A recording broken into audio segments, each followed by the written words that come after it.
सुशासन की पहली शर्त है सुरक्षा, कानून का राज। और कानून के राज के लिए आवश्यक है कि हमें हर हाल में बल के इकबाल को बनाए रखना है, हर हाल में बनाए रखना है। एक कॉमन मैन के प्रति हमारा व्यवहार अत्यंत ही मित्रतापूर्ण होना चाहिए, सद्भावनापूर्ण होना चाहिए। लेकिन अपराधी कोई भी हो,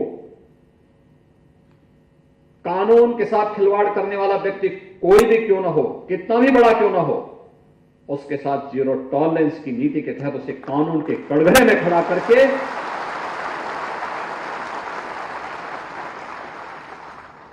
उसको उसका सही जगह पहुंचाने की कार्रवाई से भी हमें हिचक नहीं करनी चाहिए। और जिस दिन पुलिस का इकबाल बना रहेगा, आप में से हर जवान की, हर अधिकारी का सम्मान भी बना रहेगा।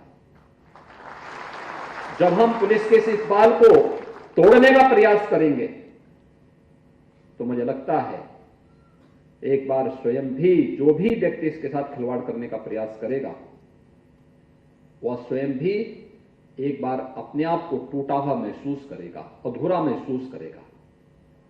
और मुझे लगता है जीवन नहीं हो सकता है, इसको आप जीवन नहीं कह सकते। पिछले 6 वर्ष के अंदर हम लोगों ने प्रदेश के अंदर पूरा प्रयास किया है कि कैसे हम सब विभागों के साथ मिलकर के इन कार्यक्रमों को आगे बढ़ा सकते हैं। सेफ सिटी के कार्यक्रम को हम नगर विकास के साथ मिलकर के आगे बढ़ा रहे हैं। केंद्र और राज्य सरकार मिलकर के इन कार्यक्रमों को आगे बढ़ा रही है। आज सभी 17 नगर निगमों से युक्त हमारे 17 नगर, बड़े महानगर और गौतम बुद्ध 18 नगर हमारे ऐसे हैं जो सेफ सिटी की ओर जा रहे हैं, जहां पर हम लोग पूरी तरीके से एक एक गतिविधि को सीसीटीवी कैमरे के माध्यम से कैद करके, ICCC के माध्यम से हम वहां पर न केवल वहां की ट्रैफिक मैनेजमेंट की व्यवस्था को, बल्कि सेफ सिटी के पूरे कॉन्सेप्ट को भी वहां पर प्रभावी ढंग से लागू कर रहे हैं। समय के अनुरूप हमें अपने आप को तैयार करना होगा।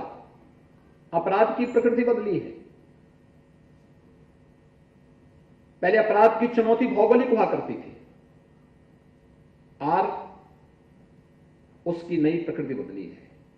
विकास के साथ तकनीक से सक्षम युवा उस दिशा में कैसे प्रभावी भूमिका का निर्वहन कर सकता है। अपराधी से 10 कदम आगे सोचने की प्रवृत्ति हमारे मन में जब होगी, तब हम उसको अपने नियंत्रण में ले पाएंगे। अगर हम लकीर के फकीर बनी रहेंगे तो नहीं प्रभावी कदम उठा पाएंगे।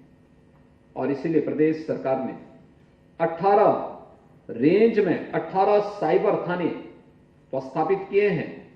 शेष अन्य जनपदों में भी वहां पर साइबर क्राइम को रोकने के लिए थानों के गठन की कार्रवाई और हेल्प डेस्क के निर्माण की कार्रवाई को युद्ध स्तर पर आगे बढ़ाया है।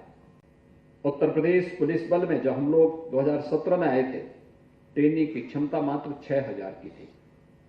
हम इसको लगभग 3 गुना करने में सफल हुए हैं। आज हम कह सकते हैं, मैं यही पुलिस लाइन लखनऊ में गया था, अचानक मैं दोपहर में गया, मैंने देखा वहां पे पुलिस बैरक को देखने के लिए मैं निकला था। एक टूटी हुई चारपाई पे पुलिस का एक जवान लेटा हुआ था, ऊपर की छत टूटी हुई थी। तो मैंने कहा, क्या इसी में हमारे पुलिस के जवान रहते हैं? किसी के मुंह से कोई आवाज नहीं निकल रही थी। हमने कहा, जितना भी हो सकता है, अगर पुलिस की भर्ती की प्रक्रिया को हम आगे बढ़ा रहे हैं तो अवस्थापना सुविधाएं भी होनी चाहिए।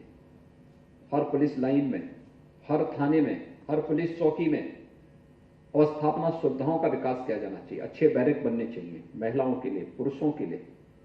महिलाओं की संख्या बढ़े, आधी आबादी के अनुरूप उन्हें प्रतिनिधित्व भी मिले,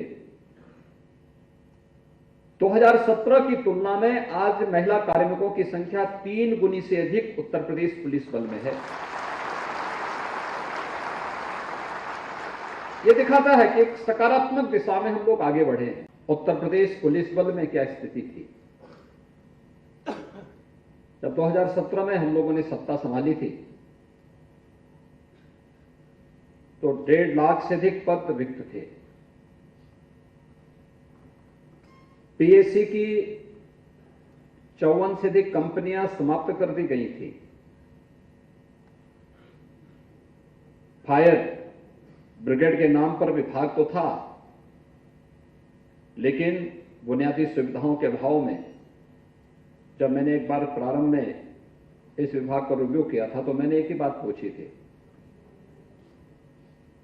मैंने कहा अगर किसी गली में आग लग जाए आप क्या करेंगे?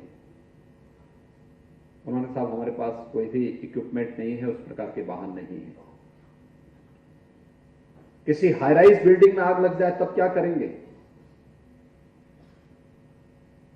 उनके पास कोई उपाय नहीं था। आज अत्याधुनिक सुविधाओं से युक्त हमारा फायर ब्रिगेड भी उसी मजबूती के साथ खड़ा है। पीएससी की सभी 54 बटालियन को पुनर्गठित कर दिया गया है। पीएससी की 3 नई महिला बटालियन का गठन भी किया जा चुका है और साथ साथ कुछ नए जनपदों में जो सुरक्षा की दृष्टि से अत्यंत संवेदनशील थे, उन जनपदों में पीएससी की नई बटालियन के गठन की कार्रवाई भी तेजी के साथ आगे बढ़ रही है।